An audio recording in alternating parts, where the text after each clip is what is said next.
Assalamualaikum warahmatullahi wabarakatuh.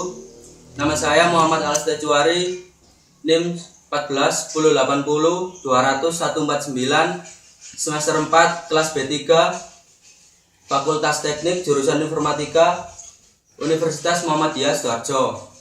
Saya akan menjawab soal UAS Ilmu Sosial Budaya Dasar pada tanggal 16 Juni 2016. Apa yang dimaksud dengan nilai? Dalam pandangan filsafat, nilai sering dihubungkan dengan masalah kebaikan. Sesuatu dikatakan mempunyai nilai apabila sesuatu itu berguna. Benar atau nilai kebenaran, indah atau nilai estetika, baik atau bermoral, dan religius atau nilai religi. Nilai itu ideal, bersifat ide. Karena itu, nilai adalah sesuatu yang abstrak dan tidak dapat disentuh oleh panca indera. Yang dapat ditangkap adalah barang atau laku perbuatan yang mengandung nilai itu. Ada dua pandangan tentang cara beradanya nilai, yaitu nomor satu, nilai sebagai sesuatu yang ada dalam objek itu sendiri atau bisa disebut dengan objektif, merupakan sesuatu hal yang objektif dan membentuk semacam dunia nilai yang menjadi ukuran tertinggi dari perilaku manusia menurut filsufur Max Scheler dan Nozolia Hetman. Dan yang kedua, nilai sebagai sesuatu yang bergantung kepada penangkapan dan perasaan orang atau bisa disebut dengan subjektif. Menurut Nietzsche, nilai yang dimaksudkan adalah tingkat atau derajat yang diinginkan oleh manusia.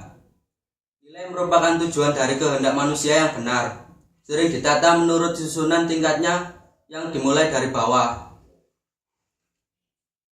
Saya akan menjawab pertanyaan nomor 2. Klasifikasi nilai menurut pakar sosiologi Profesor Dr.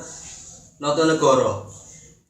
Nilai dapat dibagi menjadi 3 macam, yaitu nilai material, nilai vital, dan nilai kerohanian.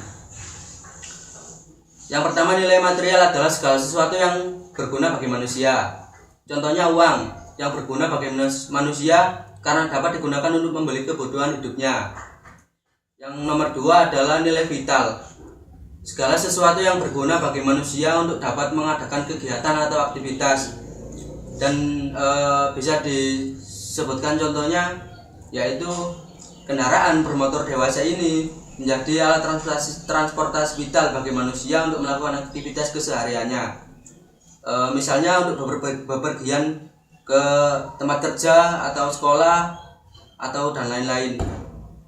Baik, yang ketiga, nilai kerohanian adalah segala sesuatu yang berguna bagi rohani manusia. Dalam secara garis besar, nilai kerohanian yang dianut umat Islam adalah nilai kerohanian adalah segala sesuatu yang berguna bagi rohani manusia. Secara garis besar, nilai kerohanian dapat dibagi dalam 4 macam.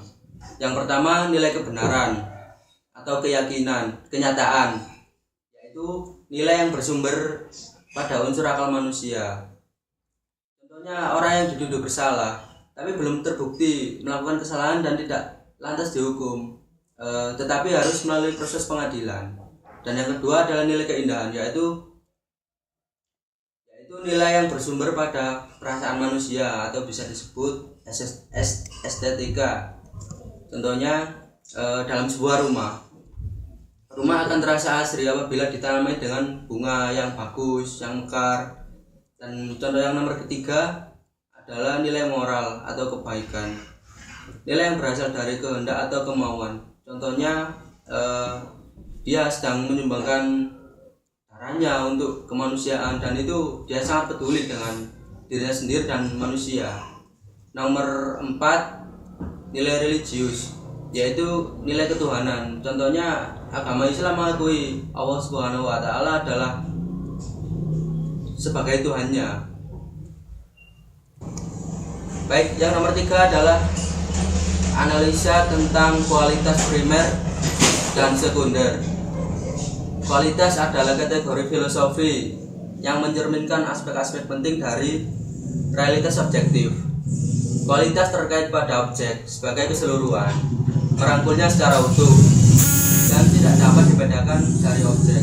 Itulah sebabnya konsep kualitas bertautan dengan adanya objek. Karena tetap dirinya sendiri, maka sesuatu objek tidak dapat kehilangan kualitasnya.